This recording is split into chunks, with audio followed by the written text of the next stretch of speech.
What's going on, everybody? Welcome to the debut episode of a segment we're calling Filmology. We're your filmologists, Keenai and Heehaw Tony.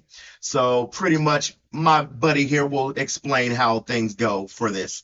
All right, so this is what happens. All right, we made our picks. Y'all heard them in the previous episode, but I'm pretty sure y'all also heard. There's these things called punishments that we elected.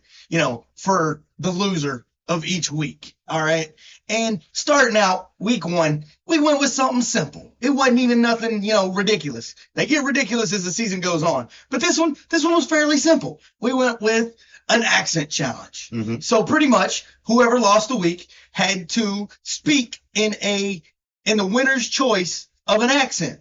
And going off of that, I would like to sit there and unfortunately admit Yeah. that your boy Tony here was the victor. So Yeah. he got to choose what accent I do on the upcoming episode. Whether or not he tells you what it is, that's on him. But yeah, So- your boy here has to do that. So in order for y'all to hear it, y'all got to tune in to the comedy episode that we got this weekend. However, this man has got to channel his inner Steve Irwin and go with an Australian accent. Okay. So for those of y'all that want to hear that, make sure y'all tune in. For sure. But getting into the good stuff, the nitty gritty of it, starting off with the Ravens Chiefs game. Obviously, me being a Ravens fan, highly upset on the outcome of that because I personally feel like, there was some controversy in that game, but unfortunately my boys did lose 27-20 to the Chiefs. So close. Yes, very close. I mean, and reason being that, I say it was controversial is there was a touchdown towards the end of the game that would have either tied the game or allowed us to win the game that was called back on, I guess you want to call it technicalities of being out of bounds, even though this dude, the player's toenail pretty much was out of bounds, but the rest of his body was in bounds. But hey, it is what it is, Going off of that, okay, I personally feel like you guys just got screwed because it's the freaking NFL's golden child.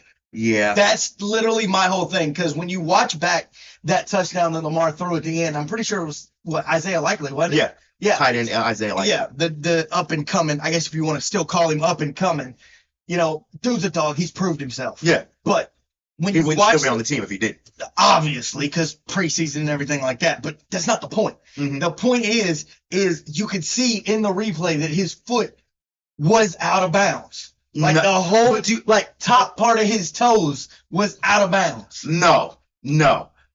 Because here's my thing with it, because I watched that game from Okay. beginning to end, obviously. Okay. I watched it beginning to end. You don't realize how much they had to zoom in order to confirm him being out of bounds. Because from the regular review distance that they normally have it at, Yeah. you couldn't tell. His foot is in bounds from that distance. They zoomed in. The foot was still in bounds. They zoomed in some more. The foot was still in bounds. They zoomed in some more. They literally had to all but zoom in until the pixelations were blurring the video Wow. before they finally could confirm that it was out of bounds. So it's like the fact that you had to zoom in so much to the point where it was pixelated and everything like that goes to show that it wasn't out of bounds. You were nitpicking like a bitch in order to Are freaking. we just saying that these guys are blind, that they're making blind calls, or are we calling this a just game? Because if you recall, I'm calling it a crock of horse shit is what I'm calling it. I'm gonna be real. I'm calling it a crock of horse shit because not aside from the end of what the end result or whatever, there was a specific penalty that got called on our opening drive. This penalty got called on us 4 times in a row. damn, In the first 2 minutes of the game, damn. where we got hit with an illegal formation on the same dude. Unfortunately, it was called on Ronnie Stanley 4 times in a row.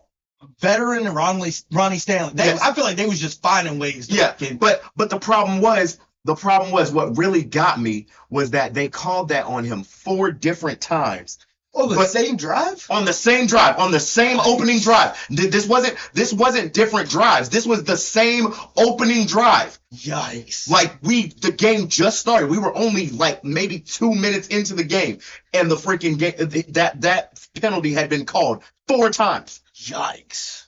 You know, and everything like that. And that's a 5-yard penalty. So if it gets called 4 times, that's 20 yards we got sent back. Yeah. That's a drive killer in its own right. Exactly. And it got called 4 times. But yet there was a moment later on in that game where the Chiefs tackle freaking what's his name? Jawan Taylor. Yeah. Jawan Taylor sat there and he was quite literally not only not lined up correctly, but he also started moving before the ball was hyped. They didn't call it. See, that's something that I'm glad you brought that up, because they've been hitting him on that since last season too. But they were like, oh, it's illegal. But God forbid let anybody else do it. It's a problem. Oh yeah. And don't get me wrong. He did it twice. Yeah. The first time he did it, they called it. The second time he did it, they didn't call it. And it was like, really? So you're picking and choosing when to call that penalty, because it's like the fact that penalty got called on us 4 times in a row. But yet that not once got called on Jawan Taylor. The only thing that Jawan Taylor got hit with was a false start. Yeah. But to where I feel like that was controversial. But aside from all that controversial stuff, I really do feel like my boys unfortunately caused a lot of the anguish that we suffered, the pain and anguish that we felt in that game, because there were plenty of times that we could have won that game. There was plenty of times. Like, there was a point in the game, I'm pretty sure it was in the 3rd quarter, where we were down by a touchdown. Okay. Close game. We were down by a touchdown. If we would have scored the touchdown, we would have won. Well, not won, but we would have been up. Yeah. Lamar, unfortunately, overthrew Zay Flowers, who was wide open in the end zone. He dusted his defender, dusted him, threw it way wide left, just out like Zay Flowers couldn't even freaking reach that thing. He overthrew him that bad, and there wasn't really any. They were blitzing, but there was no pressure on him or anything. He literally just overthrew him, which that kind of screwed us out of an opportunity to either make it a closer game or potentially take the lead. Yeah. And then obviously there was a moment right before the situation with the Isaiah Likely situation involving Zay Flowers again, where Lamar threw it. Realistically, both Zay Flowers and Rashad Bateman were wide open, but there was confusion because they didn't know who he was throwing it to, so they both just stood there and let the ball fly right in the middle of them. To where had they caught that could have put us in a situation where we could have took the lead or tied it up to where we could have took it into overtime and tried to win it. But unfortunately, it didn't happen, because the very next play after that, the Isaiah Likely touchdown that got overturned because of out of bounds, happened. And it's like, there was just the game was, it wasn't, I'm not going to say it was sloppy, because it wasn't sloppy. There was just a lot of mistakes that definitely hindered us from getting that win, in my opinion. But there were also a lot of moments that were great. Like, one moment that really made me a happy boy. Okay. Was a man that I brought up in a previous episode on guys to look out that I believe are going to be breakouts. Okay. Trenton Simpson. This man got the very first sack of the season. Ooh. On Patrick Mahomes, my boy. Imagine being thrown into the starting role, and that's how you start off the season? The very first sack of the season was by Trenton Simpson. And then later on in the game, he actually tipped a pass by freaking Patrick Mahomes that allowed Roquan Smith to get the interception. Dope. So, again, like I said earlier when the offseason was going on, keep an eye on Trenton Simpson. Like, everybody keeps saying, oh, without Patrick Queen, your linebacking core is not going to be the same because blah, blah, blah. It's like, y'all weren't paying. I'm telling y'all weren't paying attention to Trenton Simpson. He's gonna be that dude. You're gonna hear his name a lot. I promise you. I promise you. I personally, so a couple of things with the Ravens Chiefs game. One, we already know the NFL is going to give the Golden Boy his treatment. Of course. Okay, we already know that. Like, I don't even know why we attempt to hide the fact that, week 1 isn't going to be the week for the Chiefs. Everybody's like, oh yeah, it's football. Oh, the Chiefs, they're the fucking greatest thing since sliced bread. Unfortunately, we know how that whole song and dance goes. We've seen that whole song and dance for the last 10 years. It feels like. Yeah, I could be wrong, but it does feel that long. Y'all could tell me if I'm wrong or not. But hey, I'm just saying what I'm saying. But with you guys, with the Ravens, it's like, because you brought up the fact that Rashad Bateman and then there was a miscommunication. Yeah. It seems like that's been a trend for you guys. Like at first over the years it was injuries. Yeah. You guys got hit with the injury bug left and fucking right. I hated those years. Those years, like, I'm not even a Ravens fan, but those years were rough for me watching, because it's like, if it's bound to hit the Ravens, it's bound to hit anybody. Yep. Because y'all were solid for the longest time. Mm-hmm. And it's like the miscommunications and stuff with your receivers, we saw that real bad in the playoffs last year. Yeah, that unfortunately. honestly cost y'all. I feel like that cost y'all that game against the Chiefs last year, to where we got this rematch this year, and it was kind of almost the same thing. Yep. Like, are we talking, like, I personally feel like this is a start of a really solid rivalry, no different than the Chiefs and Bills, to where I feel like that those kind of things are gonna happen. Oh yeah. But I mean, at the end of the day, even with all the mistakes that we made, and obviously the questionable calls and everything like that, the fact that we only lost by a touchdown, it was still a dogfight. You know what I'm saying? Yeah. Like we can't, it's not like we got dog walked or anything like that. Like we kept it close. We were tit for tat with them for the most part. Yeah. So I can't wholeheartedly be too mad, because we did go toe to toe with the golden franchise, the new Patriots, pretty much. God, yeah. And we kept up with them. So I can't be too mad. But moving along to the Packers-Eagles game in Brazil. Brazil? Oh, so they going international with it. Now that was most definitely a dogfight. That was a dogfight. Final score being 34-29 in the Eagles' favor. Now, I do want to talk about that one. Okay. The only reason, because I didn't watch that game, but I really want to talk about one particular piece of that game. Okay. Saquon Barkley. Okay, I'm listening. Okay. I don't know if you saw his stat line. No.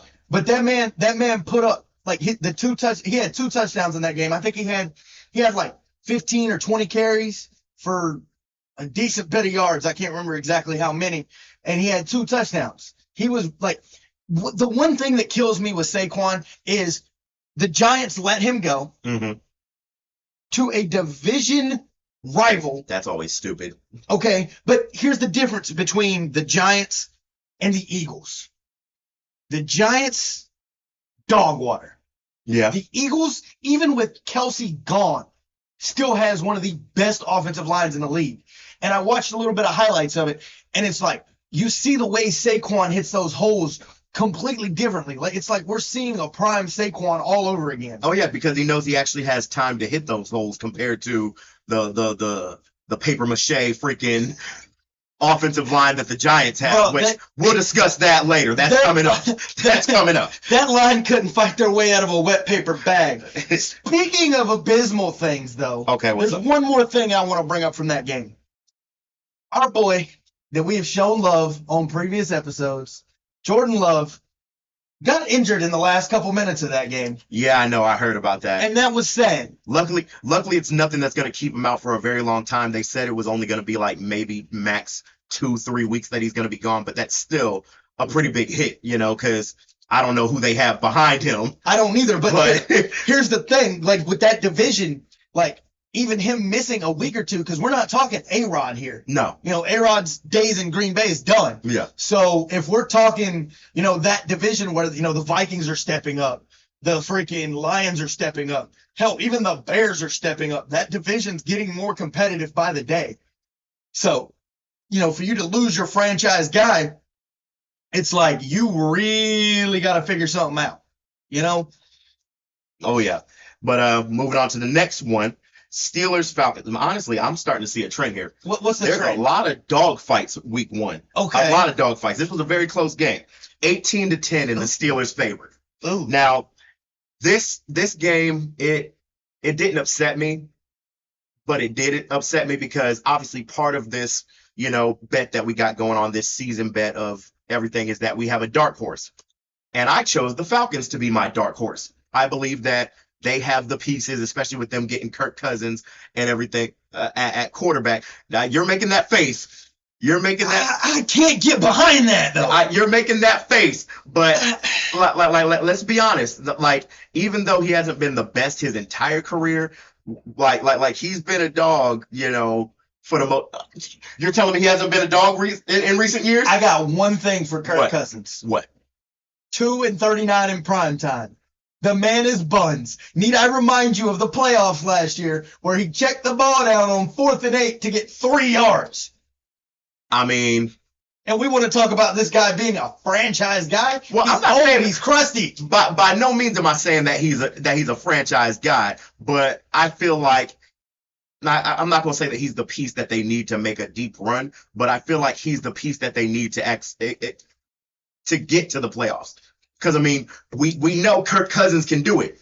He's led his team to the playoffs Hell, before. he practically made Justin Jefferson, better. Exactly. So it's like we can't just completely just diminish the success that he has had. Like, is it the success that he was expected to have? No, but he has had some success to where we can't just water down what he has done. I'll back off of him a little bit. To where it's like I feel like with Bijan Robinson, freaking Kyle Pitt, Drake London, freaking Kirk Cousins, all that they got on offense, it's like I feel like they have a good enough roster to make the playoffs. Do I think they're going to make a deep playoff run? No. But could I see them making the playoffs? Yes. Especially since that division that they're in, it's not the strongest. Like they got the Panthers, the Saints, and the Buccaneers. The only competition. Well, I'm not gonna say the only competition they have is the Bucs, because the Saints are looking pretty solid. We're about to discuss them here in a little bit. But other than that, the Panthers. Let's be honest. They're finna get into that one. Yeah, they're the sewer of the freaking NFL now. No. I hate to say it because I love the Panthers, but it is what it is, So I got a question. What's up? With this Steelers-Falcons game, obviously the Steelers won. Yes. Okay. And then if you recall, in our previous episode, we brought up the fact that the Steelers had a quarterback dilemma. Yes. Okay. Obviously, Russ started that game. Yes. But he didn't finish it. Nope. So are we putting that win on Justin Fields, or are we putting that win on Russ? Honestly, I put that win on the defense, because if I'm being honest, if you go back and honestly look at the offensive stats in that game, there wasn't much. Like, I'm not saying that the offensive stats were trash. Yeah. But they weren't Russell Wilson stats, and they damn sure weren't Justin Fields stats. Like, okay. realistically, wholeheartedly, that defense won that game for them.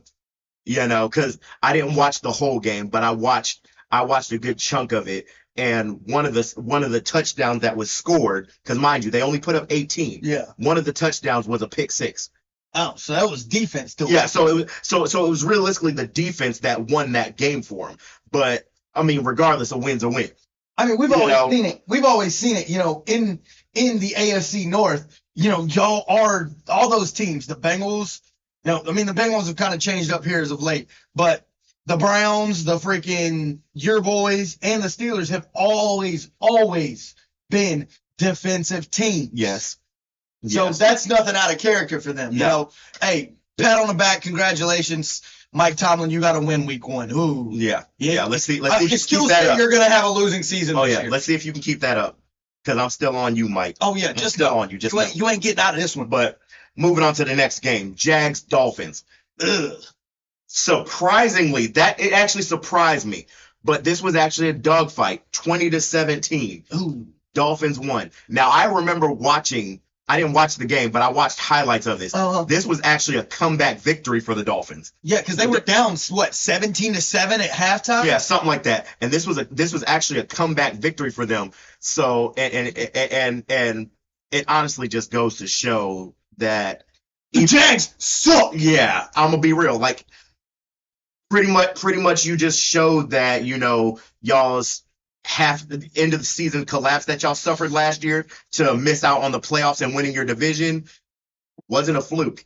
Yeah, because you had an opportunity to beat one of the top teams in the league and you fumbled the bag again. Yeah, and what makes it even worse is they went from worst to first, a season or two ago, to where everybody was on this hype train of, the Jags are going to be the next greatest thing. The Jags are kings of the AFC South. Like, Nope, not at all. Unfortunately, you fumble. Unfortunately, your Messiah, your savior, T-Law, he ain't it. When are you Jags fans gonna realize T-Law's not it? Here's the one thing that gets me. Okay, how is it that Tyreek Hill, the best Dolphin, I guess, that they have? Yes. Jalen Waddle is right behind him, Yep. but Tyreek Hill is that Dolphins offense number one weapon. Yes. How is it that man gets pretty much arrested on the way to the game? He just was like, all right, I'm finna go in here and do this, and I'm finna bust y'all's ass, and then I'll worry about this ticket that I got. Oh yeah.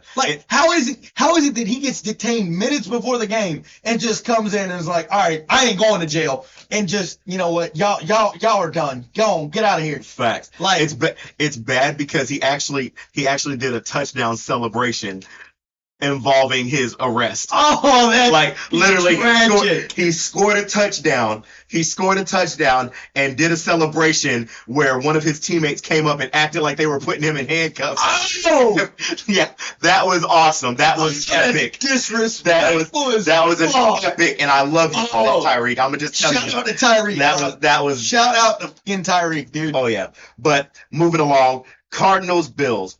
Now this game pissed me off. Yeah, we're gonna get into this because honestly, the Cardinals definitely fumbled the bag. They were winning this game. They were winning this game pretty convincingly. And then halftime rolled around, third quarter rolled around, and they just their defense non-existent. Their offense gave up. Like, you let the Bills win this game. First of all, I love the fact that this was a Cardinals loss. Why is that? Because, one, fuck Kyler Murray. Okay? I still stand on my hatred for Kyler Murray. No ifs, ands, or buts about it. But this goes to show the Cardinals are still a very, very long ways away from getting out of this rebuild phase that they're in. I wouldn't say they're a very long ways, but they still got some work to do. They still got quite a bit of work to do. Yeah, but, and then moving on to the Bills portion of this, okay? Because I know you have avidly hated on Josh Allen. I can't stand him because he's overhyped and he's overrated. Like, literally. The man led like a 17-point comeback. Yeah, but even then, it's like, did he lead the comeback? Because realistically, he just took advantage of a defense that literally, I don't know if you want to say they just got big-headed because they were beating a top team or whatever, but the defense literally just gave up. Like, and he's taking advantage of the situation. Like, especially because I watched a few highlights from that game. I didn't watch everything, obviously, but I watched a few highlights, and you just see Josh Allen being that dude that's just putting his body on the fucking line. Like, he did not care. I mean, it's like he was all but ready to give himself up week one.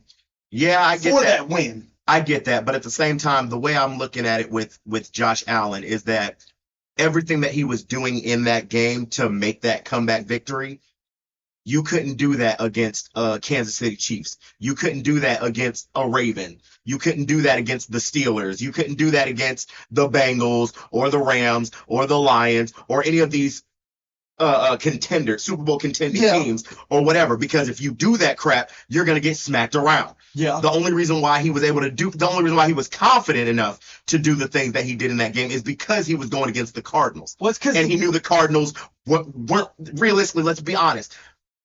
Even though the Cardinals are an NFL team, like right now, like they're pretty much Pee Wee League right now. Like realistically, they're down there with the Panthers and the freaking Jags, with being bottom feeders. I wouldn't go as far as to put them on the Panthers level. No, that's an exaggeration. I would put them on the level with the Jags because the Jags literally dropped the ball as well. So in that regard, yes, I still stand behind my statement that the Cardinals, honestly, in my opinion, deserved this L. Oh yeah, okay. But moving along, Titans Bears. Ooh, I know you got the thing to say. I know you got the thing to say. I'm gonna get up close for this one. Just know, Caleb Williams, you pissed me off. Okay, I don't think you fully understand how much you pissed me off. Because if I recall correctly, okay, over the last couple episodes, with the offseason being what it was, we were talking about all the rookies, Romo Dunze, freaking, and Caleb Williams, and all these other rookie guys that we were talking about, Bo Nix, everybody we wanted to see do great. And Caleb Williams was one of those guys that we hyped up. Yeah. We were ready to see what this guy was capable of. I had my doubts to a degree, but we did hype him up. Overall, we hyped him up. Yeah. We thought he was going to be that, week one come in, dog. This man played like buns. I'm talking absolute dog water. Yeah. Like, how in the world do you win a game without scoring any points on offense? Okay? Great defense. It wasn't even, okay, see, that's my thing. It wasn't even great defense. Like, the Bears had a good defense, don't get me wrong. But it wasn't until the second half of that game that defense stepped up. Because you got to think, this is a defense without Roquan. Yes. Okay? And or Roquan, Eddie Jackson. Or, yeah, a lot of their guys that have been key pieces for them for years. Okay? Tell me why. Going into halftime, it was 17-3. Yeah. Okay? Titans putting it on them. And speaking of the Titans, much love to my boy Tony Pollard. As much as I hated to see you in a Titans uniform, I got love for you. You balled. You played your heart out. I give you your credit where credit is due, my guy. But it's not excusing the fact Caleb Williams played like dog water. Because do you not realize that this man went 14 of 29? Yes, 14 of 29 for 93 yards. Oh, my God. You didn't even break 100? Yes, he went 14 of 29 for 93 yards. And I'm pretty sure he had a pick, if I recall correctly. But you completed 14 passes for less than 100 yards. Yeah. And speaking of that, only 29 of those yards went to a veteran receiver that the Bears picked up. And a man named Keenan Allen. Yeah, I know. And Keenan, I hope you hear this, because I brought it up that you were going to be a bust this season. And so far, you're looking like hot dog water, my guy. Yeah, I mean, it is only week one, so we don't know. He might step his doo-doo game up later. We don't. But this is against a Titans defense that doesn't have Kevin Byard anymore. No. They don't have freaking Adoree Jackson. No. They don't have anybody realistically in that secondary that can contend with guys. And with Keenan Allen being a veteran guy, you would think he would be able to step up and do more. But no, Romo Dunze, the rookie, outshined you, bro. It'd be what it be, you know what I'm saying? Age does catch up with people, you know? Rightfully so. But it's like you can't use that excuse because Alan Lazard, which we're going to get into him, he balled the scout week one. It'd be what it be. And Alan Lazard, last I checked, is older than him. Older than Keenan Allen. But I don't know. I'm going to have to fact check that. I ain't exactly too sure myself. I know they're both old because it's guys we grew up watching. But moving on to Will Levis. Okay, for you to be the young franchise quarterback that this team thought that they were getting, dog, you played game manager in the first half just to turn around and throw quite literally throw the game away.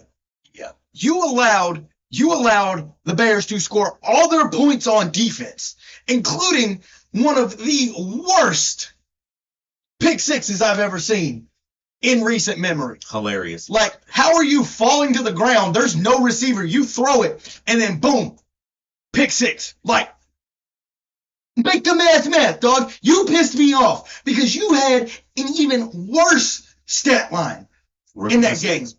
No. Rookie mistakes. Will Levis is a second-year guy. But he didn't play his rookie year though. Yes, well, he did because he played a took little over bit. for Tannehill. He played a little bit. And for him to come in and play pretty much the exact same way, going, I think it was, what was it, 14 for 39? Mm-hmm. He threw for 127 yards, 1 touchdown, and 2 picks. Those 2 picks allowed the Bears to come back because it went from 17-3 to 17-16 to the final score being 24-17. Mm-hmm.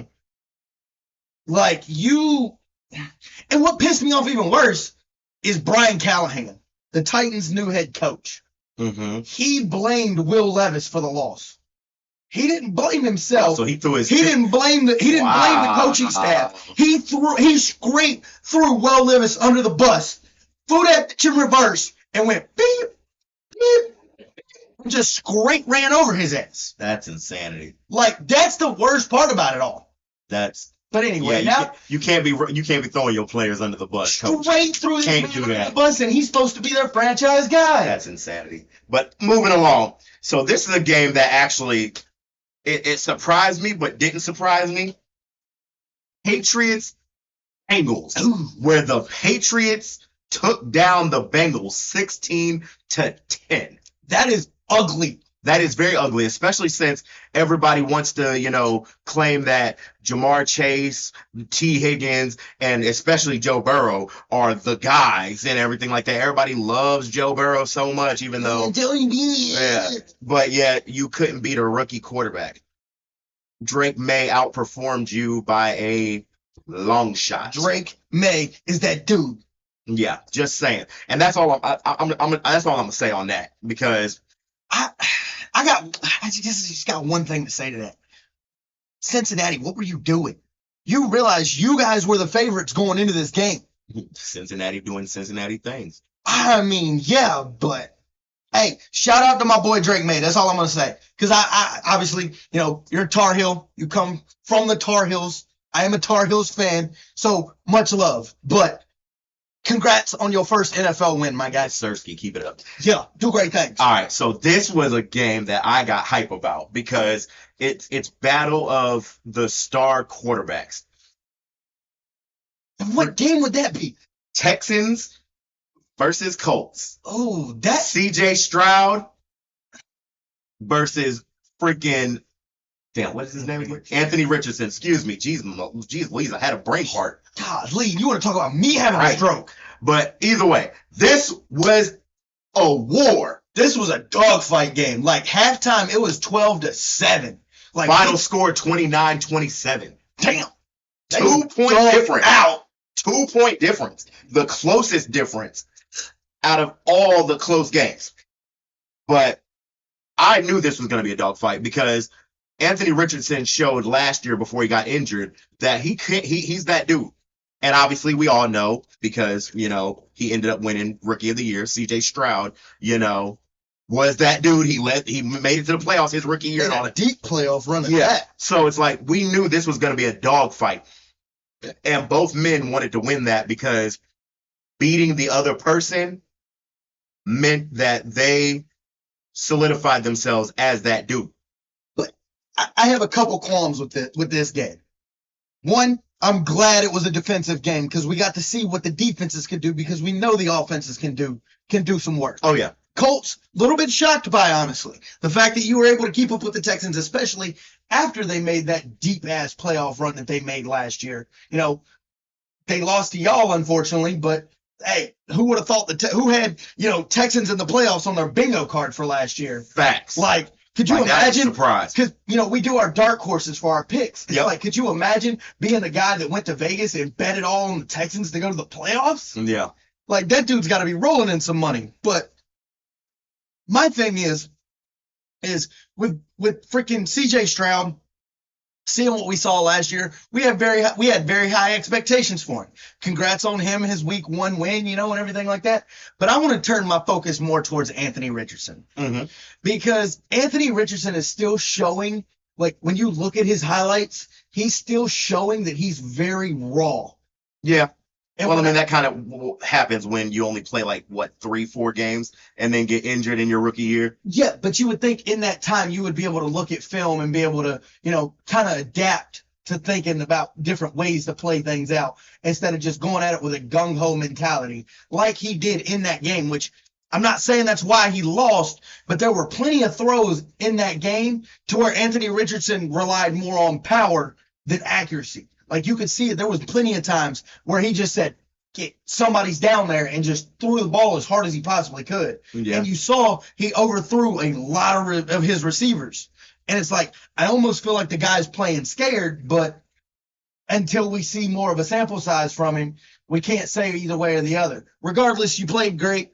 You just lost to a better quarterback, man. You lost the battle, but that war is not over yet. Oh, no, because with y'all being in the same division. Yeah, that war is not over. You got your rematch coming up. Y'all are in the same division. Y'all play twice. You can get them next time. All I got to say is get back.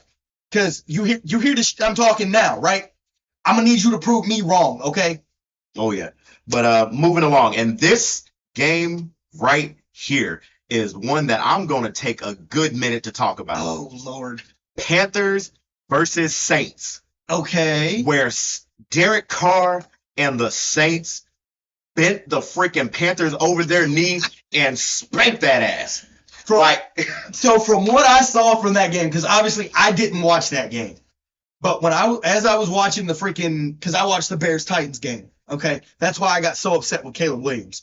But all I remember seeing was that game was 30-3 at fucking halftime.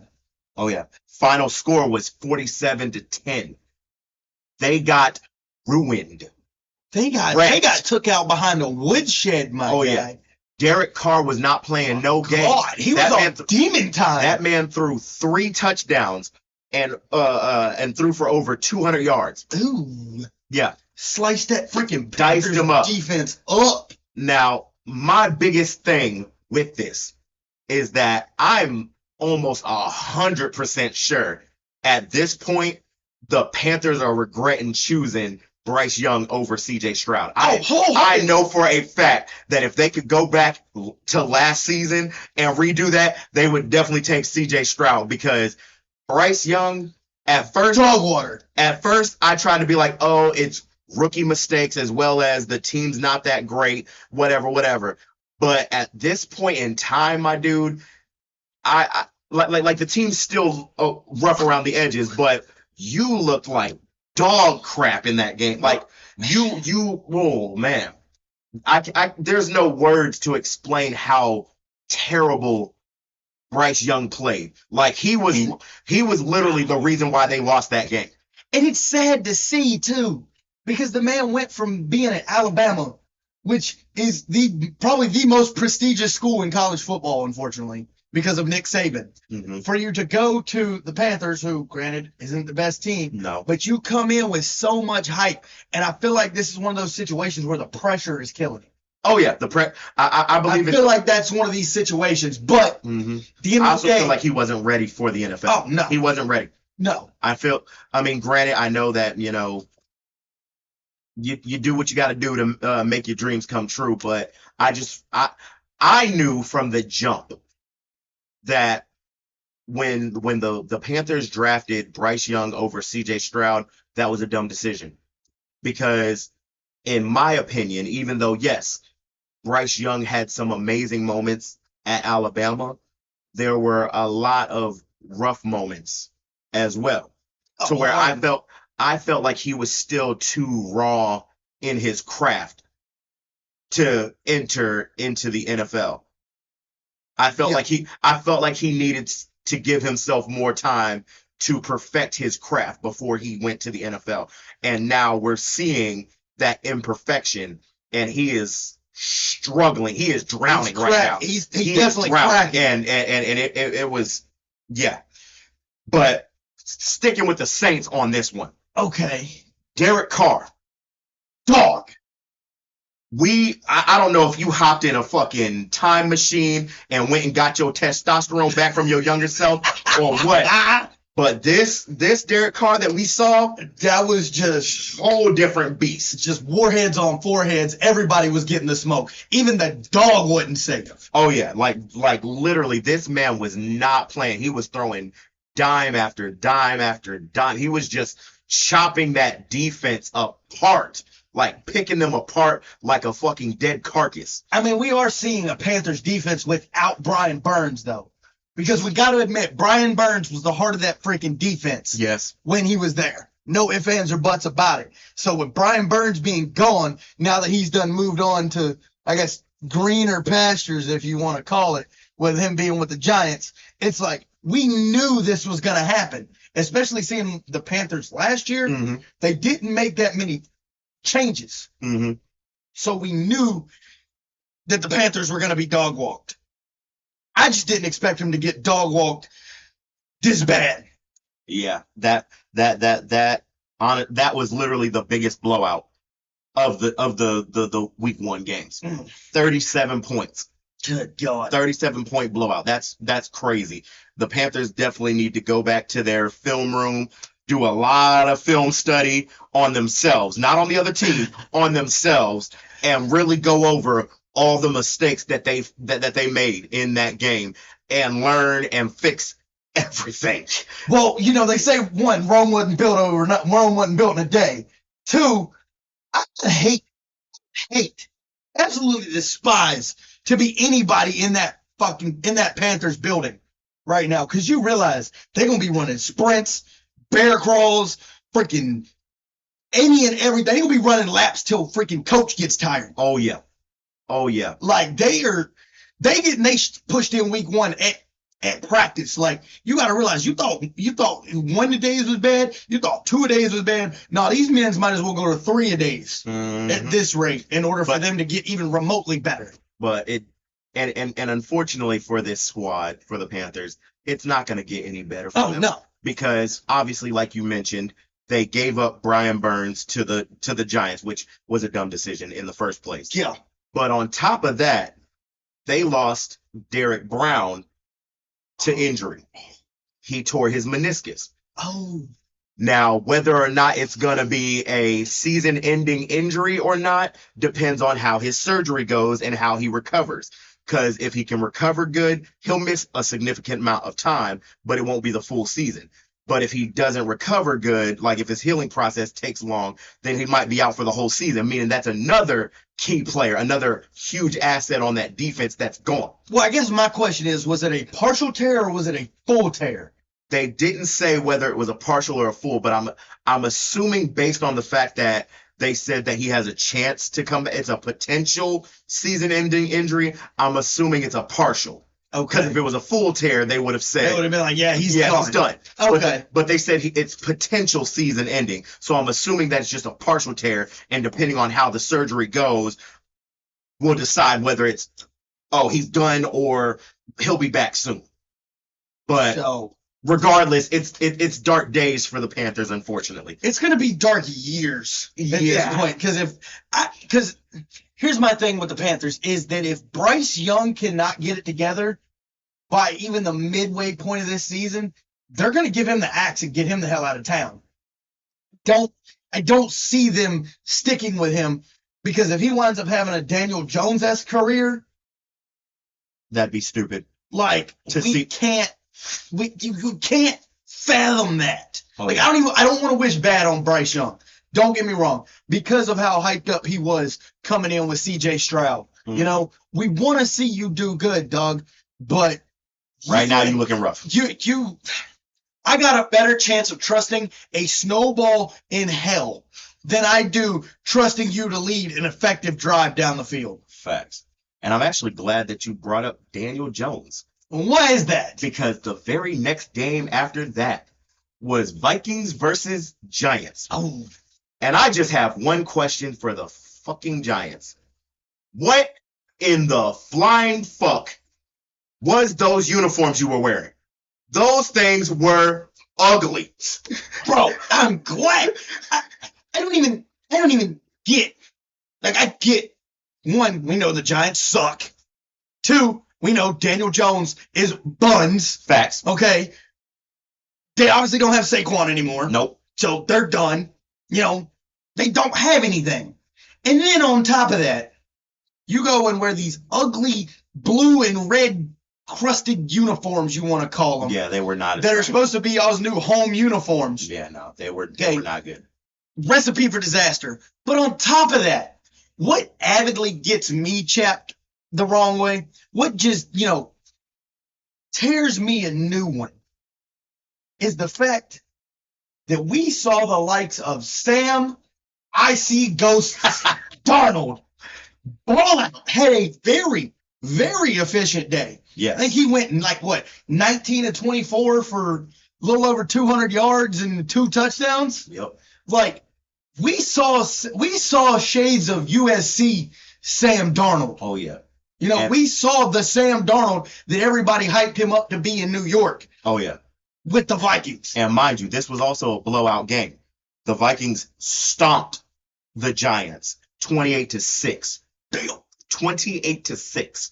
Did we really act surprised? No, not really. Last season when Daniel Jones got this big massive contract that he got, when he got that $40 million a year, we blew him out 40-0. Yeah. I was about to say Daniel Jones definitely committed the heist of the century. Because he quite literally convinced the Giants that he was the face of the franchise. Since getting that contract, he has done nothing. Has done nothing, absolutely nothing, but tear that team down. I feel like the Giants' losses have been more on Daniel Jones than anything else, because we can't blame it on supporting cast, because at one point in time he had Saquon at running back, so you had no excuse there. You could blame it on cookie cutter freaking offensive line. They can't block they couldn't block a cold. But either way, it's like regardless of the circumstances, even if you took the Eagles offensive line or your boys line, the Cowboys offensive line, and put Daniel Jones behind it, he would still be garbage. Yeah, wholeheartedly. No ifs, ands, or buts about it. Because he fleeced you guys. I'm sorry, Giants, but y'all got fleeced. Pulled the wool over your eyes. You quite literally fell for the typical freaking NFL thing of, I'm going to be garbage my whole career, and then right when it's time for me to get a contract, I'm going to ball out, show you my potential, and then go back to being garbage again. No, I think what it was, and I'm not saying that I'm comparing Daniel Jones to him, or in no way, shape, form, or fashion is this me disrespecting this certain individual. Okay, I'm listening. But I feel like Daniel Jones did the Giants no different than Flacco did your boys after that Super Bowl. Oh yeah, I wholeheartedly agree with that. I'm not even going to lie. No ifs, ands, or buts about it. I'm not going to lie. Daniel Jones fleeced Brian Daboll and that entire Giants organization. Oh yeah, I can definitely give you that comparison. I wholeheartedly agree with you on that. The only good thing that came out of that is that Joe Flacco waited until after he won us a Super Bowl to be garbage, whereas Daniel Jones has been garbage his entire career. Decided to ball out, got the contract, and then was like, all right, I quit. Yeah, pretty much. Pretty much. But regardless, Giants, you as well, enjoy dark days. Yes. Because you're unfortunately stuck with Daniel Jones. You gave him a pretty hefty contract. You signed the motherfucking contract. Yeah. So have fun being bottom feeders of your division and the NFL as well. Bye. Have a good time. All right. Moving along to Raiders and Chargers. Ooh, this was a good one from what I saw. This was a good one for a while until the Chargers just decided, hey, we're putting warheads on foreheads. Ooh. And ended up destroying the freaking Raiders 22-10. Ooh. See, because I watched highlights. I didn't watch the full game, but I watched the highlights. And honestly, I was kind of a little sad.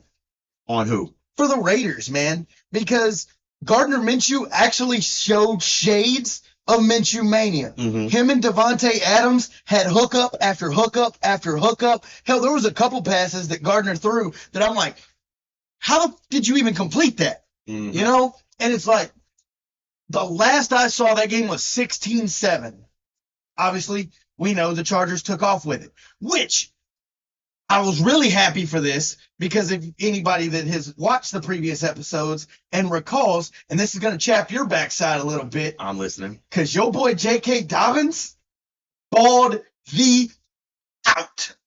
It is what it is. I'm telling you, this man went off. He popped the top and was gone. Oh yeah. And We all know, but the thing about it is we all know that J.K. Dobbins is a good running back. The problem was I personally feel like he couldn't handle the circumstances of Baltimore because I know Baltimore is a very tough area to play, you know. yeah, I mean, like he mentioned, we had the injury bug like crazy, and most of the injuries that were suffered were during practices and stuff like that. They were not during games no. and everything like that. So it's like I just feel like unfortunately his body couldn't handle the Baltimore field to where he just, so it. Yeah, but it's like to see him go to a team that is realistically worse Yeah. in the Chargers. No offense to Justin Herbert or anything, because yet again, hey, I love him. As a Ducks fan, Yeah. Unfortunately, this is one of the things that we can agree on. Justin, we love you. Okay? All right. With that out of the way, it's like he went to a worse team mhm. because the Chargers clearly, as an organization, are worse than the Ravens are. Oh yeah, No ifs, ands, or buts. about it. far inferior. Yes. So to see him, I think it was just a change of pace because I think what the problem was with J.K. Dobbins was the fact that he got there when Greg Roman was there. Yeah. And Greg Roman's thing was, I'm going to run the ball 90 times a game and throw it maybe a couple. Yeah. But with him going to the Chargers, it's more of a balanced thing to where his body isn't getting abused as much. Yeah.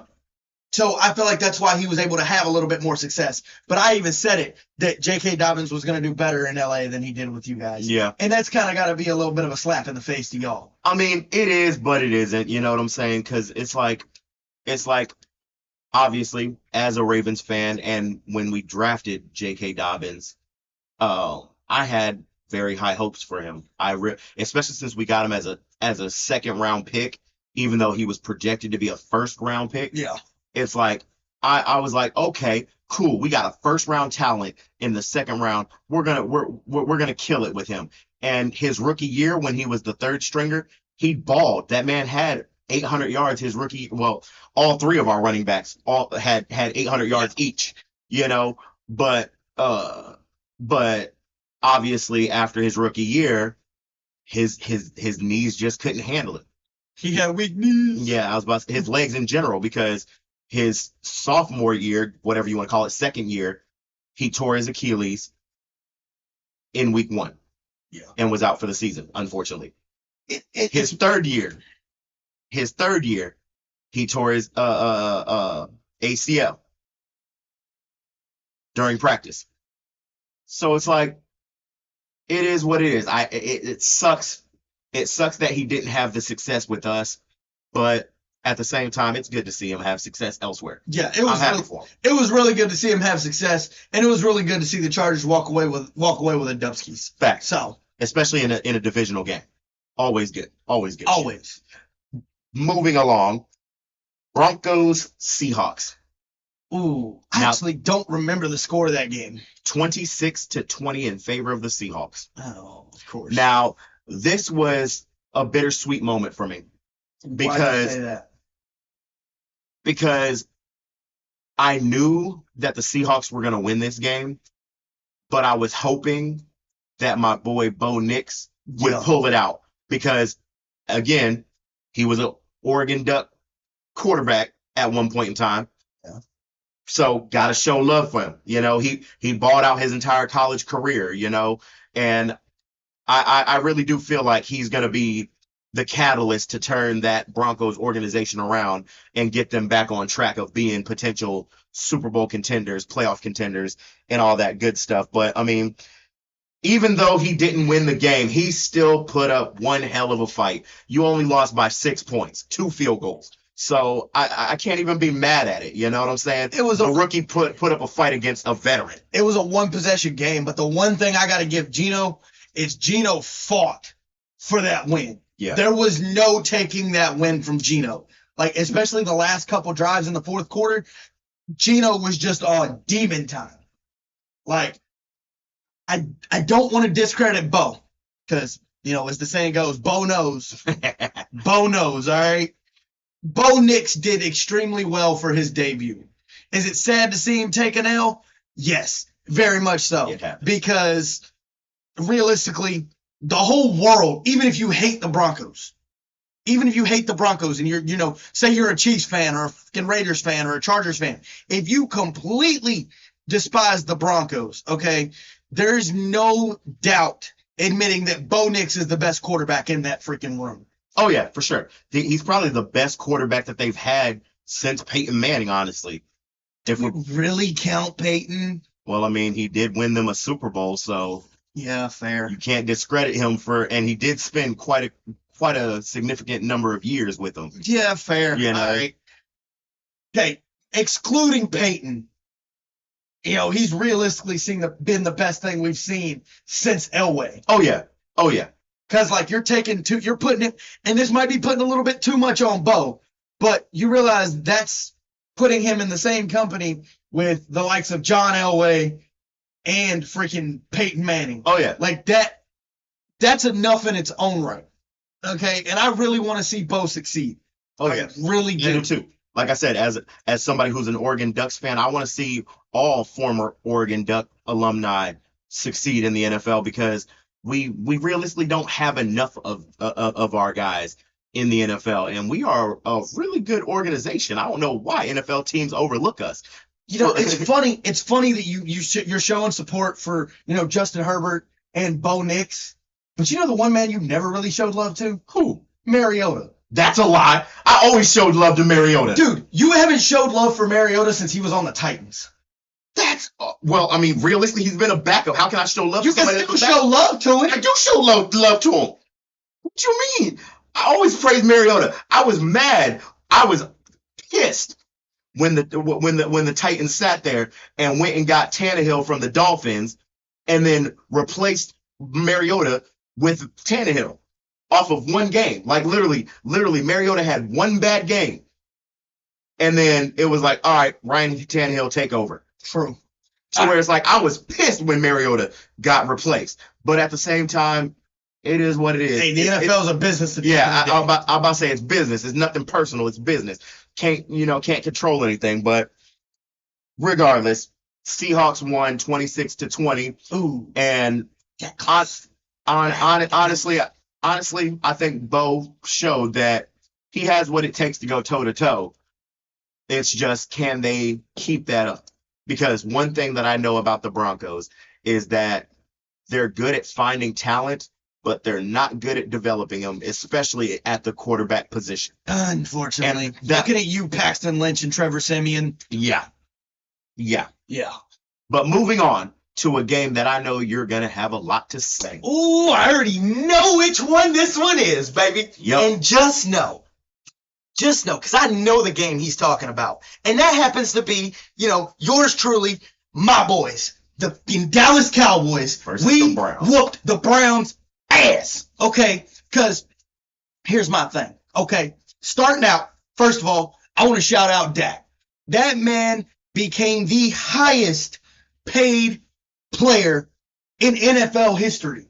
Which I don't agree with. But he received a 4-year, $240 million deal, mm-hmm. which includes $231 million guaranteed. Okay? Again, like I said, I don't feel like he deserves that money because realistically, even though, yes, if you want to make the argument that, oh, well, he leads them to the playoffs consistently, but he also loses in the playoffs consistently. You know what I'm saying? So does Lamar. We're not having this conversation. Regardless, because we're shouting this man out. He got his fucking bag. Regardless of how you get it, we're giving him credit. Unlike Daniel Jones. Okay? Fair. giving him credit. Compared to Daniel Jones, yeah, he Because deserves. he got his bag. CD got his bag. We talked about that in a previous episode. CD got his bag. It was a welcome home. I loved this game for a lot of reasons. Okay? Because I watched this game too, obviously. Had to show my boys some love. Is what it is. But I love this game for multiple reasons. Okay, hit me. One, because Dak got his contract. He balled out. Granted, he didn't play the best. I think he went, 14 for 32, 179 yards and a touchdown. Not exactly, $60 million man numbers, but the one touchdown that he did score, that was just a beautiful play all around because he caught the Browns defense in a zero blitz. Mm-hmm. Left Brandon Cooks wide open on a corner route. It was beautiful. Absolutely great. And after that, it just snowballed because it went from being 3-0. The Browns took an early lead, 7-3 with that Brandon Cooks touchdown. After that, it was just it. That Browns secondary stood no chance. Myles Garrett was pretty much a non-factor from the jump. Okay? And speaking of the Browns, Mr. Watson. Senor Watson. Deshaun. Look, we having a man-to-man right now, okay? I'm going to need you to quit playing scared. Because our pass rush had this man playing like he was on hot coals, boy. You realize his final stat line wasn't but he was 25 of 42 for 140 yards and 2 picks. That's one rough. going to Eric Kendricks, the other went to Trayvon Diggs. Okay, between Michael Parsons and freaking DeMarcus Lawrence getting pressure on him, Deshaun Watson stood no chance in the pocket whatsoever. By the time halftime rolled around, we had 5 sacks on that man. That's insane. But I don't even think that it was a matter of him playing scared. It's that Deshaun Watson doesn't care anymore. Like let's be honest. Another situation where a team got fleeced. Deshaun Watson fleeced the fuck out of the Browns. Ooh. You gave him a fully guaranteed 100%. Not a single dime can be taken from him. Fully guaranteed. Mind you, he was out of football for almost 3 years. 3. Dealing with legal allegations and everything like that. And he came back and you gave him a fully guaranteed contract. And then you're wondering why he's not playing like the Deshaun Watson that was in Houston. It's because he doesn't have to. Even if he lost every single season, you still owe him that contract. He don't have to try. He don't have to win you a Super Bowl. He don't have to make the playoffs. He don't have to do nothing. Yeah. All he has to do, you don't even have to show up. I was going to say he has to show up, but he don't even have to do that. You gave it fully guaranteed. He could sit on the couch all day. You still owe him that money. But guess what? Guess what I now have on my bingo card for this year? What's up? That I didn't expect. Speaking of Mr. Watson himself, guess what I happened to find out today? Oh, Lord, what? That the NFL is looking into yet another allegation case for him. Oh, boy. Another one. Call me DJ Khaled, because it's another one. Okay? Yeah. This man is in a world of shit. But just remember, regardless of how much shit he's in, he still gets that contract. Still gets his money. He's still ignorant as hell. He's still going to get that money because regardless, you signed the contract. You signed that motherfucking contract, okay? Browns, you got fucking fleeced. I will admit it. But overall, I want to shout out 2 specific players from that game. Okay. At least for my boys. I can't say much for the freaking Browns. Yeah, there was nothing special about it. Browns, dude. Yeah.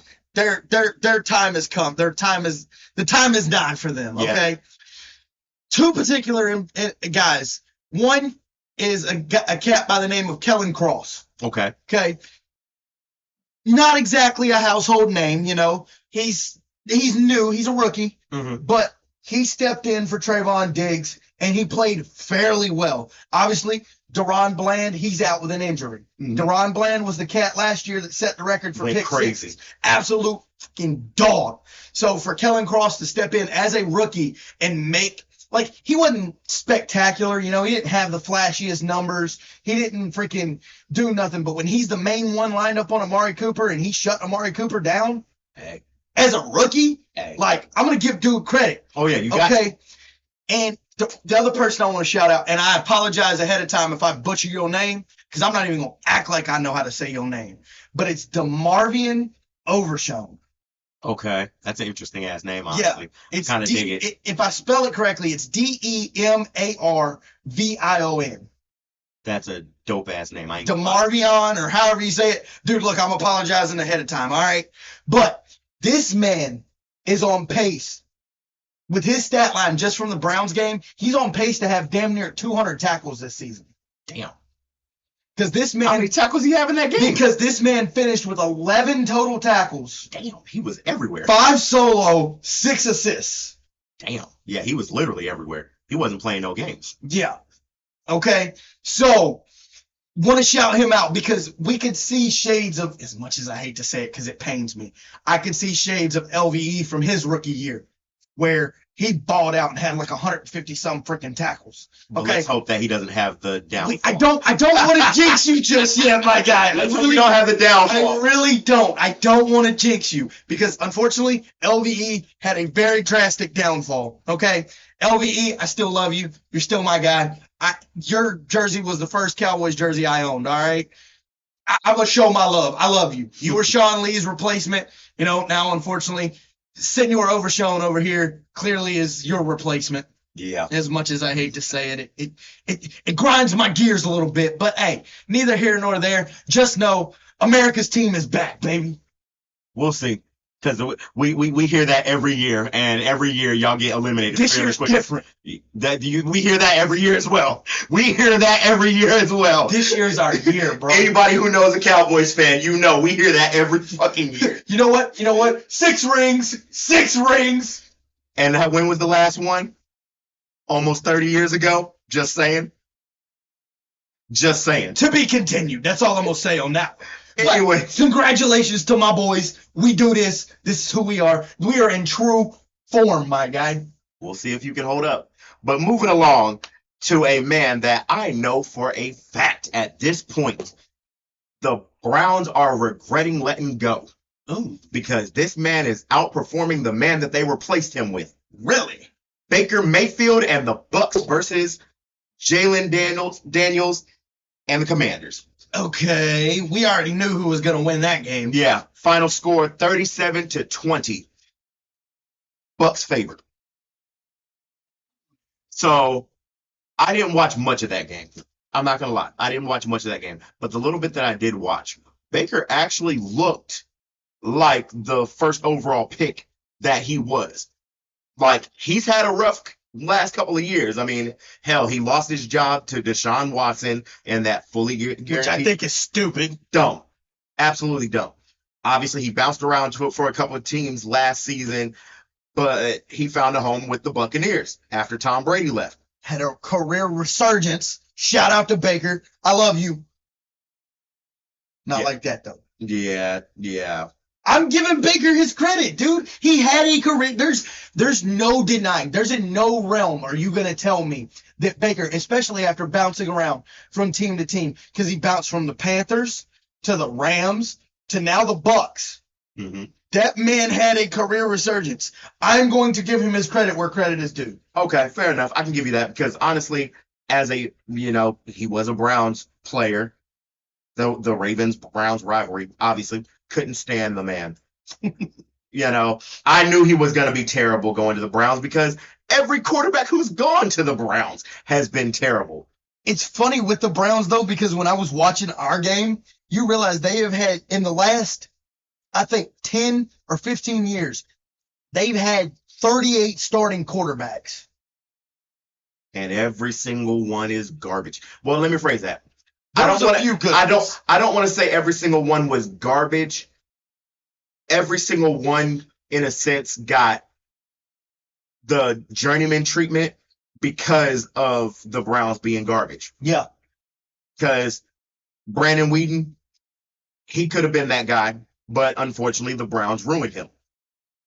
Freaking Tim Couch could have been that guy. Yeah, freaking Baker Mayfield. He was that He guy. was that guy. But I mean, he kind of fell off because the Browns suck at freaking calling plays and consistency and stuff like that. Just saying. Either way, we digress.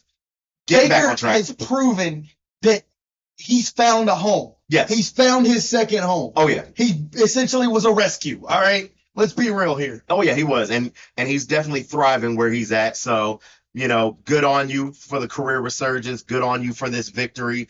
Honestly, I was quite impressed with Jaden Daniels in this game. I was too. I was quite impressed. I was too. But the problem is they started Sam Howell over Jaden Daniels. Yeah, I know, which was dumb. And Jaden Daniels, yeah, shout out. You got your first career touchdown. That's a great monument for anybody. Oh yeah, that's a momentous occasion for anybody.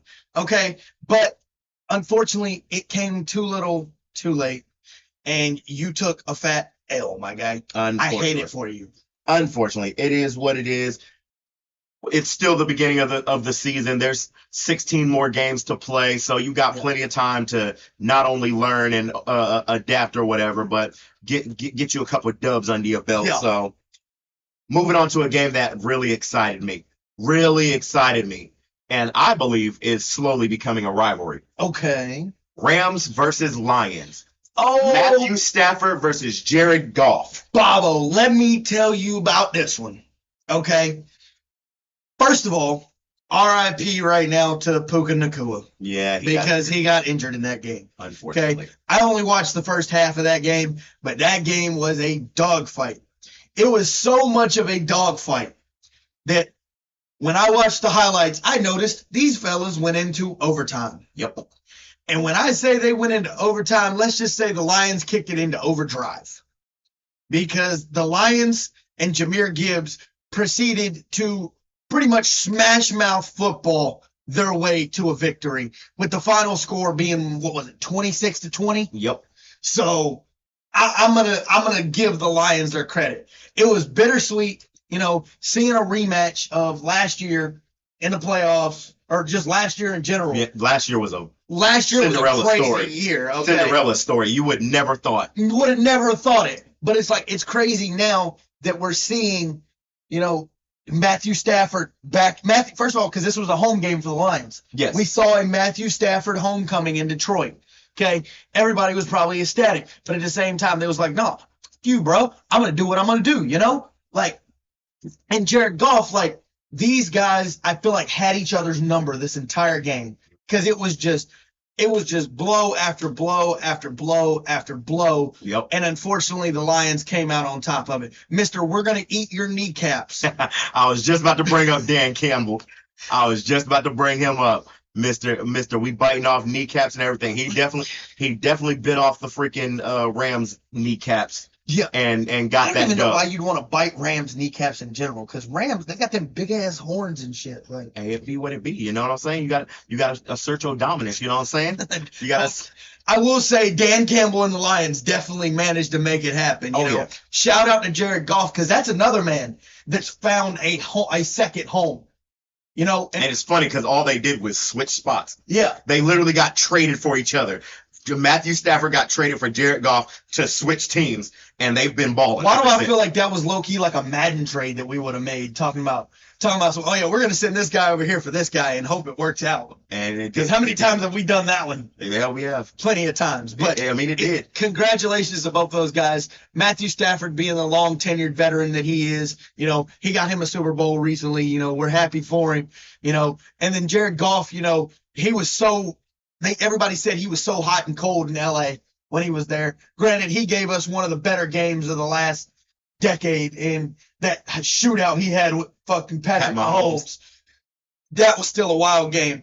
But to see both these guys flip and still have success is a great thing for me. I love that. Oh yeah. I feel like it's one of those heartfelt stories, you want to be mad because you see these guys go to different teams, but you can't be because they're having success. Oh yeah.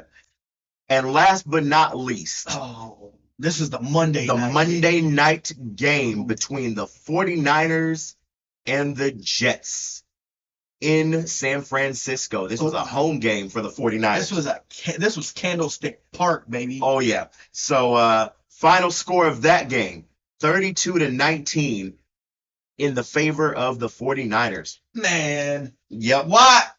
Here we go. You know, here's my conclusion that I've come to. Okay, I'm listening. Okay.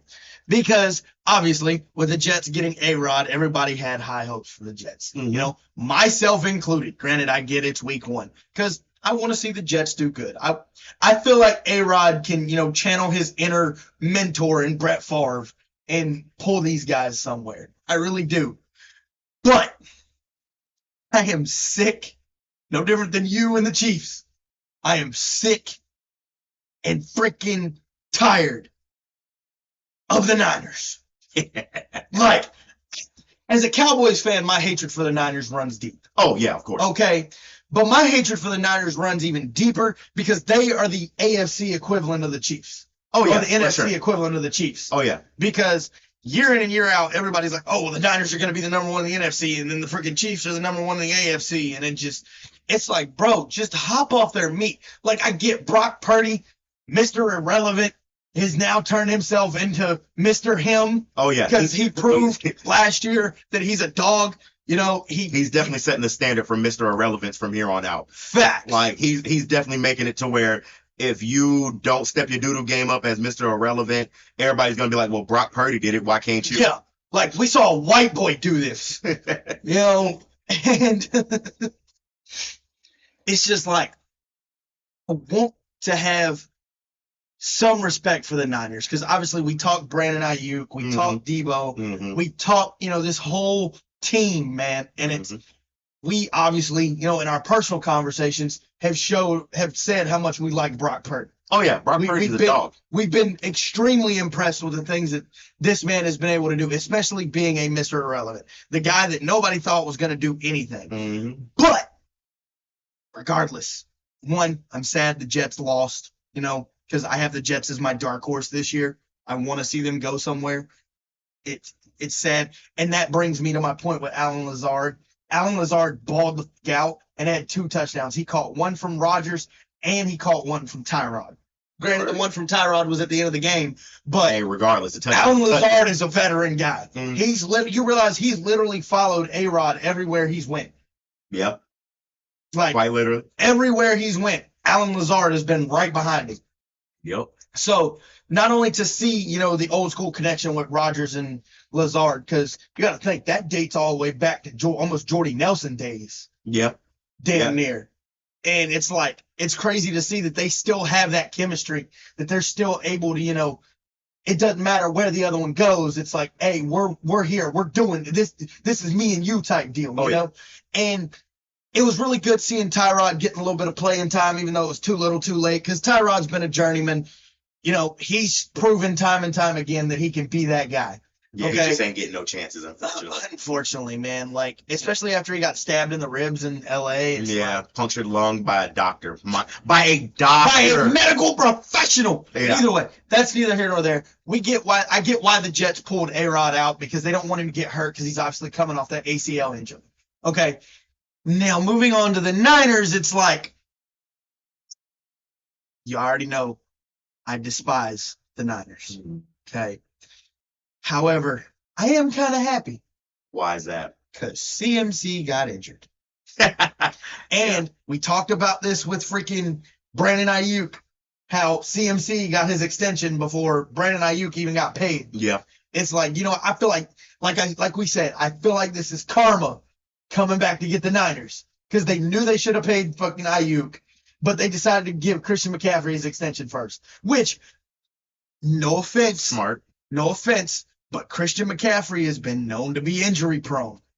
Like right now. And this guy, if he can't stay healthy, as much as I hate to admit it, the Niners might actually have a pretty solid backup. Who? There's a cat who went undrafted this year. Okay. By the name of Jordan Mason.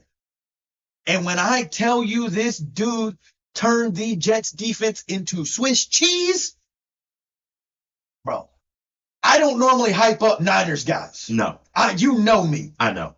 And I actually am excited to watch this guy play. No different than we went to the freaking Ravens-Jags game last year, and I hyped up Keaton Mitchell because I fucked with him. Now I'm getting with Jordan Mason, bro. For a UDFA, I feel like this is almost we're about to see a second coming of a James Robinson-esque freaking guy. Because the dude, he runs hard, he runs tough.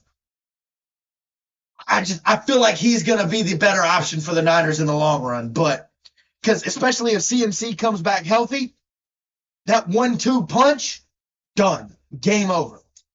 Now, me, when it comes to this game, I have the total opposite feel. I knew from the jump when the game was announced that it was 49ers versus Jets. You might as well say that was a give me game. Because anybody who actually believed that the Jets, even with Aaron Rodgers, had a chance of beating the 49ers, who has been one of the greatest teams in the NFC for a hot minute. Because, granted, do I like that they've been the best team in the NFC? No.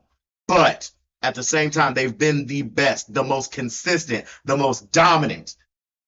And it's like, even with Aaron Rodgers, it's like, I knew it wasn't going to change nothing. Because at the end of the day, the Jets are still the Jets.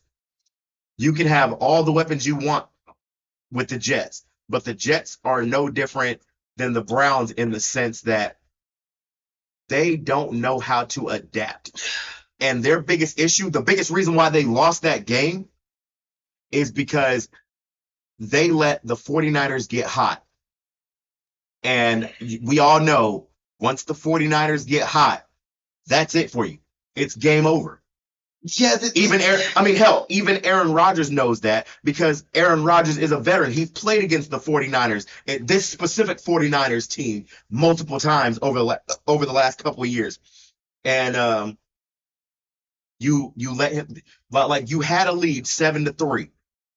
Then out of nowhere it turned to 7-6. Okay, you're still holding on to a lead. No big deal. Yeah. Then out of nowhere it became 7-13.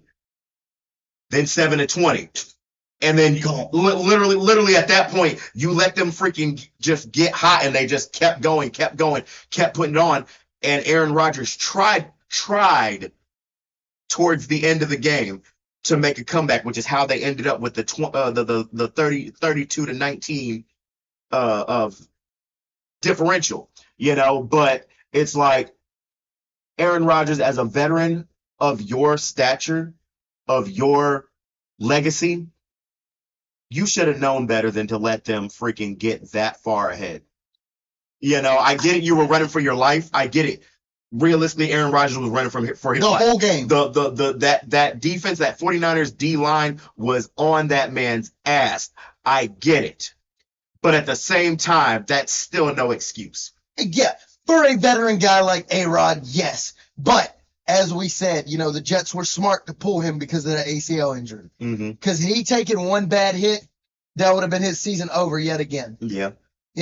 And honestly, I felt like the Jets were playing scared the first half. Yeah, I can agree with on that. Offense, because granted, I get they were trying to get their guys out in space, because there was a couple deep shots, to Lazard or to Garrett Wilson, but majority of it was swing screens or runs. And I get it. You want to confuse that defense. You got to get the ball out quick because of that front seven. Because that front seven ain't nothing to joke about. Oh, yeah. Especially with Bosa and the rest of them. Fred Warner. That's a quarterback's nightmare. But no different than you said. With somebody of A-Rod's stature, it's like, come on, dog. You literally played against guys that were dogs. You played in a division at the time, when you were still with the Packers, that had the likes of Brian Urlacher. You've played against these dog guys. Like, shoot, you've played Oh, God, I can't even count. You played against us when we had Sean Lee and Jalen Smith and a dog of a freaking a defense. Like, you played against guys like DeMarcus Ware. You've played against guys like Haloti Ngata and all these dog-ass guys. You should be used to this. Like, granted, I get in Green Bay, he had a lot better protection. Yeah. Like, I won't discredit Green Bay for that at all. So I get he's used to having a lot more time. And we even saw that when, like, in the film, like, he's thinking that he has more time than what he had. So Yeah. There's a little bit of difference there, but you got to know these things, man. It's not like you're a year 1, year 2 guy. No. You've been we grew up watching you, dude. And it saddens me to see you play scared, man. Oh yeah. But at the same time, it goes back to like I said about Keenan Allen, where it's like age catches up to you, and I feel like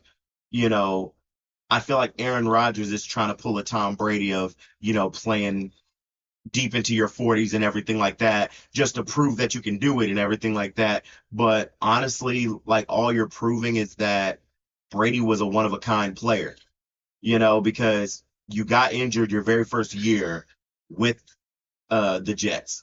And then this year, granted, you didn't get injured, but you might as well say you got blown out.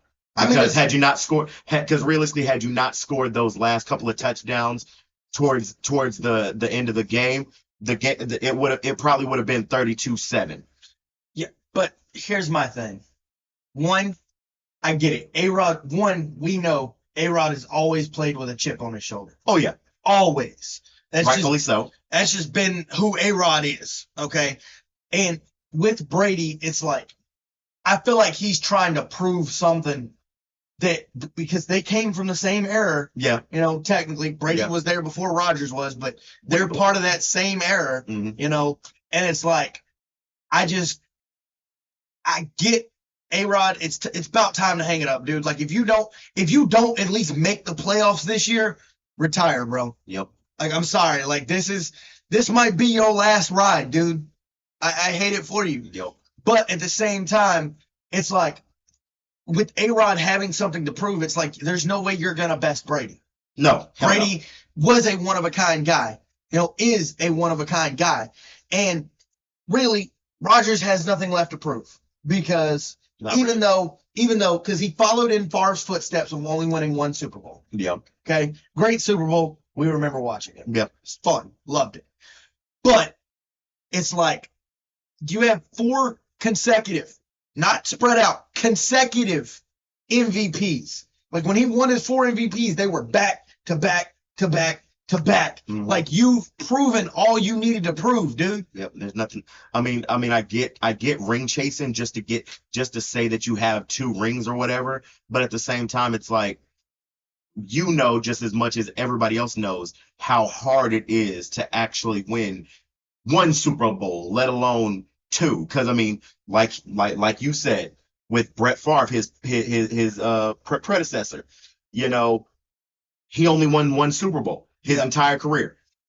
You, as his successor, have only won 1 Super Bowl. Yeah. Your entire career to this point.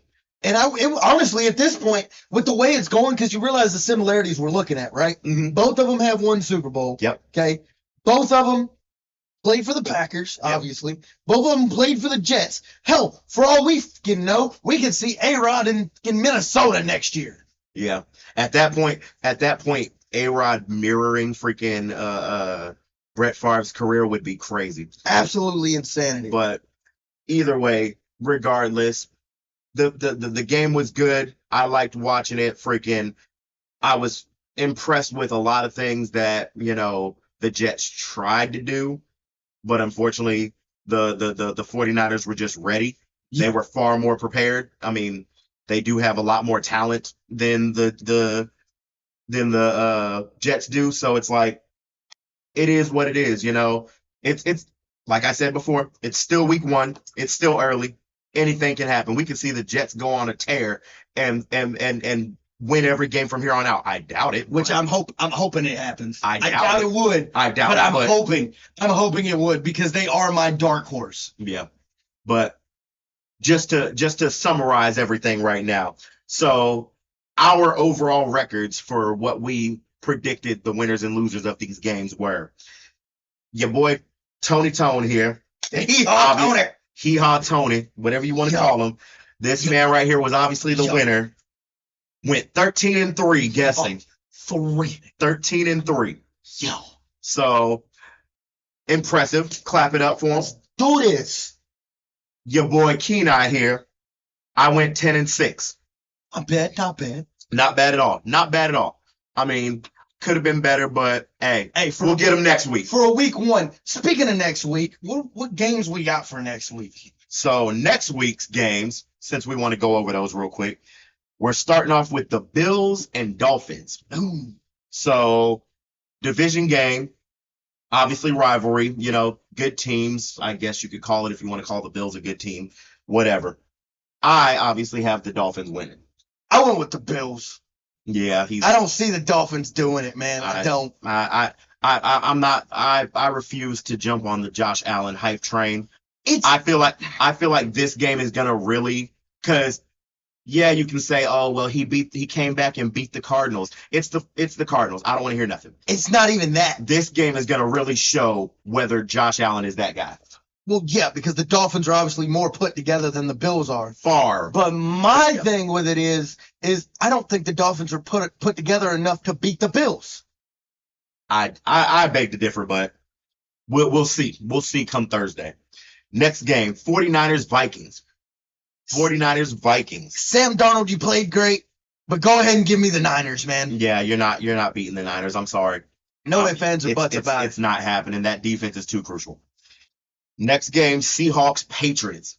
Obviously, I called the Seahawks winning this one. Unfortunately, Drake May, you won your first game, but I don't see you winning this one. You're not finna hate on my boy Drake May. It's not hate. It's just I think he's gonna go 2-0 starting out. Okay. I personally do. Okay. Next game, freaking division game. Giants versus Commanders. Daniel Jones. Kick rocks. Yeah, go take a one-way Commanders. Take a one-way ticket to Pound Town, bro. Yeah, you're about to lose to a rookie. Yeah, I hate it for you. Chargers, Panthers. Unfortunately, after the ass whooping you took, Panthers, come on now. Bryce Young, you're not that guy, pal. Not that guy. Chargers. You're not that guy. Chargers all the way. Yeah, 100%. Saints versus your boys. Obviously. The Saints balled out, but y'all already know. Win, lose, or tie, I'm going to bleed blue till I fucking die. Give me my boys. Yeah, unfortunately, even though the Saints literally had the biggest blowout in the entire week 1 games, I don't see you having that much luck with the Cowboys. I went with the Cowboys myself. Colts versus Packers. I went with the Packers on that one, I'm pretty sure. Yes, you did. And I also went with the Packers just because it's like, Anthony Richardson, I believe in you, but when it comes to that Packers defense and Jordan Love's on a tear, Done for. I can't get behind it. Stick a fork in you because you're done, my boy. Now, for one of the most garbage games of the season. Are we? Okay. Browns versus Jaguars. Blech. Trash game, but somebody has to win. Dumpster fire. And your boy here, Keenai, unfortunately went with the Jaguars. I took the Browns just because I ain't got no faith in the Jags whatsoever. I don't have no faith in the Browns. Really? Like, not only because they're a division rival, but also Deshaun Watson's not him. Deshaun Watson doesn't care. He's just here to make a paycheck. He's not even here to make a paycheck. He's here to get a paycheck. True. That's all he does is he gets them. Yeah, true. Make shit. True. But either way, I got the Jags winning. He's got the Browns winning, so we'll see that. Because the Jags. Facts. Next game, Jets-Titans. Obviously, I actually tried to give the Jets some love. I said the Jets are going to get. You just talked so much about the Jets, too. Because they were going against the freaking 49ers. It's a new week. And you think against the Titans they're going to do any better? I mean, the Titans' defense is far weaker than freaking the 49ers. You didn't see what I saw in that Bears game, though. I mean, true. I didn't get a chance to watch that one. That Titans defense, especially after adding Kevin Byard back, they They shut the Bears down. There's a reason they went into halftime 17-3. Fair enough. Okay, and I went with the Titans, because I want to see the Titans do well, mainly because of Tony Pollard. All right. Now, a game that I think is going to be a dogfight, but could also be a massive blowout. Bucks versus Lions. Ooh. Obviously, we both chose the Lions. Yeah. Now, by no means am I trying to disrespect the Buccaneers because they're not weak at all. But I can't see you beating the Lions. I can't. I don't see it happening either, just because the Lions are way, like they are leaps and bounds better and more put together than the Bucks are. Oh yeah, far more. Like they're on the come up. They've got a lot of young guys that are hungry for victory and everything like that. I don't see the Bucks being able to weather the storm. I don't. All right, a game, my boys versus the Raiders. Yeah, we already know which way this one was going. Do we really even need to say? Oh yeah, we're taking all of our frustration from the Chiefs game out on the Raiders. You're not gonna do my boy Gardner Minshew like this. I'm sorry, but I'm gonna be real. I'm gonna be real. If my boys lose to Gardner Minshew, just know I'm done with football. I'm being 100%. I know it's any given Sunday. I know for a fact it's any given Sunday. Anything can happen. But if my boys lose to Gardner Minshew of all quarterbacks, I'm done with football. I'm gonna be real. Gardner Minshew isn't even that bad of a quarterback. He ain't that good of a quarterback either. You were just on the hype train with me with Minshew Mania not even that long ago. I mean, but how long did Minshew Mania last, if we're being honest? Not very long. But that's not the point. To where it's like, I don't see it happening. My Ravens are going to take it. I love you, Gardner, but you finna just get bent over, my boy. Mm-hmm. Like, especially after the Ravens come off of a very, very disappointing week 1 loss. You're just take it. Oh, yeah. Just bite the pillow, Gardner. Oh, yeah. Rams versus Cardinals, unfortunately. But let's keep it real. Rams. We're not even going to beat around the bush. No. There's no point explaining that. For one reason and one reason only. The only reason I went with the Rams was because you, Kyler Murray. Yeah. There's no explanation. Cardinals, you don't stand a chance. No. We're moving on. Bottom feeder. Bengals versus Chiefs. Obviously, as much as I want to believe this is going to be a dogfight and everything like that, I don't see it happening. Both of us chose the Chiefs to win this just because It's the golden boy. It's the golden franchise. That would be like the NFL letting Tom Brady lose to freaking, I don't know, the damn Browns. Like, come on now. Like, let's be honest. You really think Pat Mahomes is gonna lose to the freaking Bengals? We've seen crazier shit happen though. This is true. But I don't see it happen. I don't either. Because especially since they keep talking about how, oh, no team's ever three-peated and everything like that in the Super Bowl, to where, yeah, I feel like that's. I don't see that happening, but hey, it's still early in the season. Yeah, I know. Next up, Steelers versus Broncos, and this is where I show my boy Bo Nix some love. I have him beating the Steelers.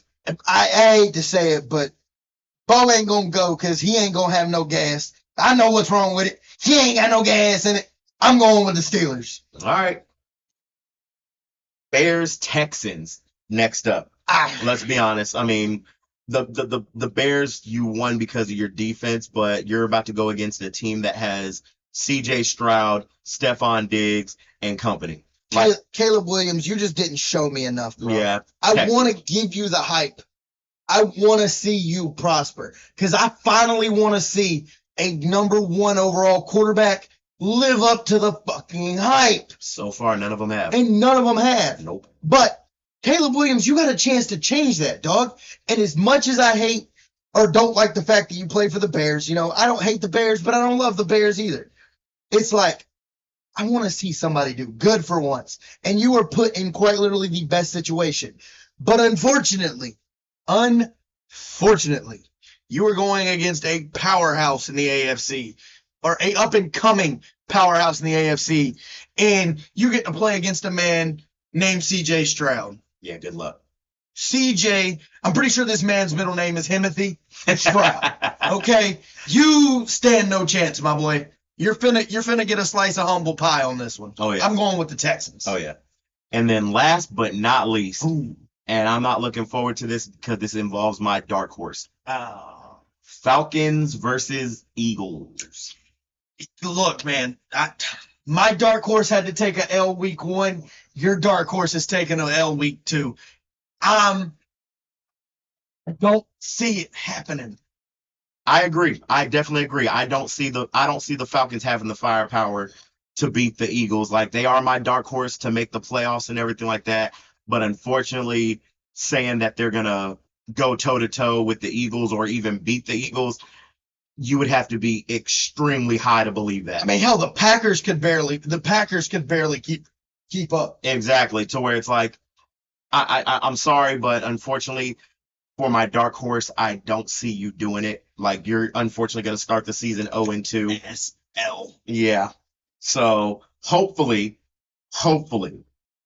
I would really love to see an upset there. I would love to see it because this would be one that I would love to be wrong about because it involves my dark horse.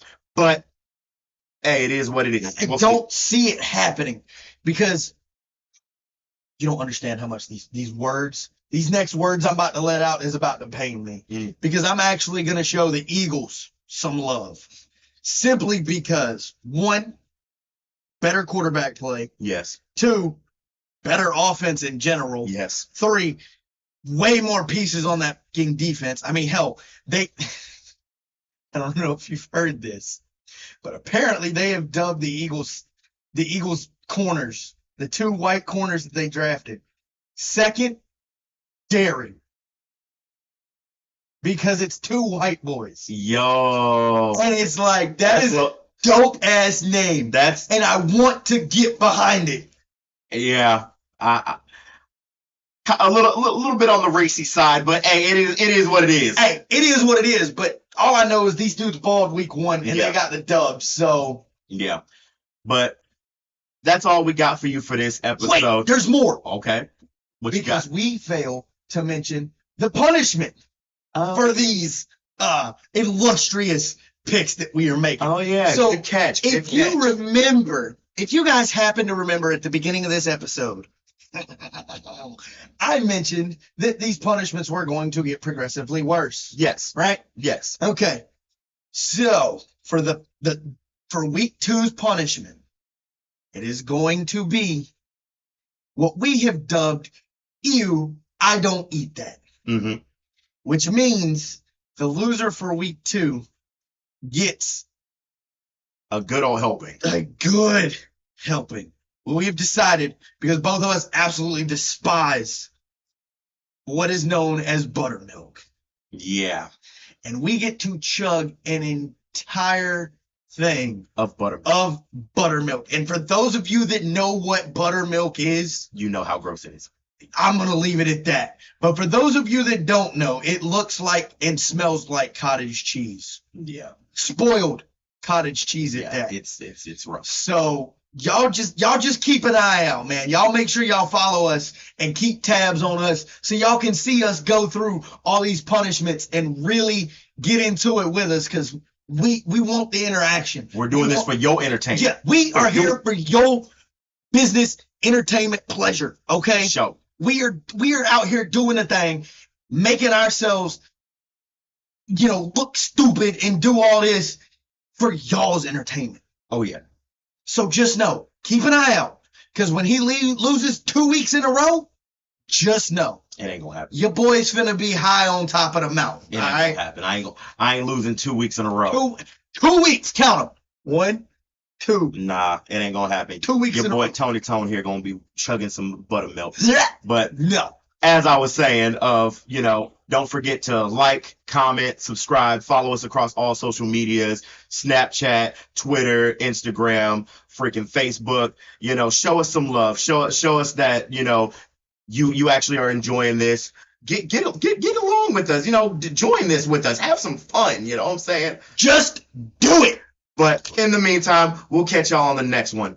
Peace.